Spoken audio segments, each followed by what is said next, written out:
অপরিকল্পিত নগরায়ন, যানজট, জলাবদ্ধতা ও মাত্রাতিরিক্ত জনসংখ্যার চাপে ধ্বংসের মুখে ঢাকার পরিবেশ। বিশেষজ্ঞরা বলছেন, এই সংকট কাটাতে প্রয়োজন বিকেন্দ্রীকরণ ও সমন্বিত উদ্যোগের পাশাপাশি আইনের শাসন। অবাসযোগ্য ঢাকা নিয়ে অঙ্কন চৌধুরীর 2 পর্বের প্রতিবেদনের আজ দেখুন দ্বিতীয় পর্ব। AKS অর্জন করল গিনেস ওয়ার্ল্ড রেকর্ডস। AKS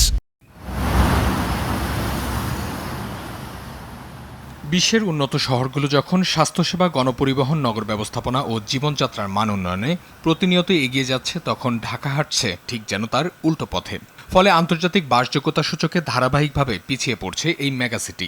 বিশ্বের সবচেয়ে অবাসযোগ্য শহরের তালিকায় বর্তমানে ঢাকার অবস্থান তৃতীয়, যেখানে নাগরিক সুবিধা কেবল কাগজে কলমে, আর বাস্তবতায় শুধুই অন্তহীন ভোগান্তি। আন্তর্জাতিক সূচকে 2021 সালে 140টি শহরের মধ্যে ঢাকার অবস্থান ছিল 137তম। 2022 সালে 172টি শহরের তালিকায় তা আরও পিছিয়ে নেমে আসে 166তম স্থানে, এবং 2023 সালে 173টি শহরের মধ্যে একই অবস্থানে স্থবির থাকে শহরটি। এরপর 2024 সালে আরও 2 ধাপ পিছিয়ে ঢাকার অবস্থান হয় 168তম। 2025 সালে পরিস্থিতি আরও অবনতি ঘটে এবং শহরটি 171তম স্থানে গিয়ে ঠেকে। সবশেষ 2026 সালে একই অবস্থান ধরে রেখে শহরটি হয়ে ওঠে বিশ্বের তৃতীয় অবাসযোগ্য শহর হিসেবে। পরিবেশবিদরা বলছে, বিকেন্দ্রীকরণই ঢাকার বর্তমান পরিস্থিতি থেকে মুক্তির একমাত্র পথ।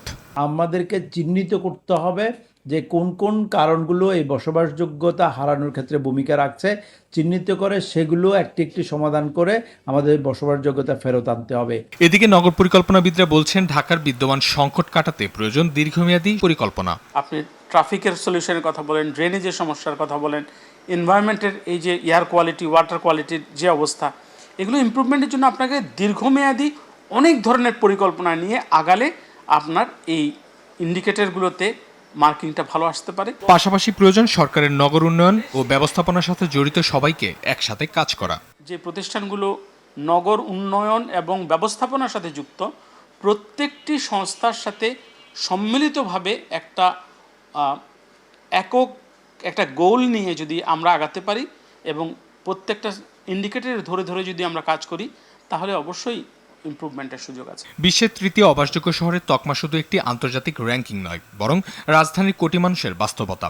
আর এই বাস্তবতা পরিবর্তনের প্রয়োজন পরিকল্পিত নগরায়ন, পরিবেশ রক্ষা, কার্যকর সুশাসন এবং দীর্ঘমেয়াদী রাজনৈতিক অঙ্গীকার।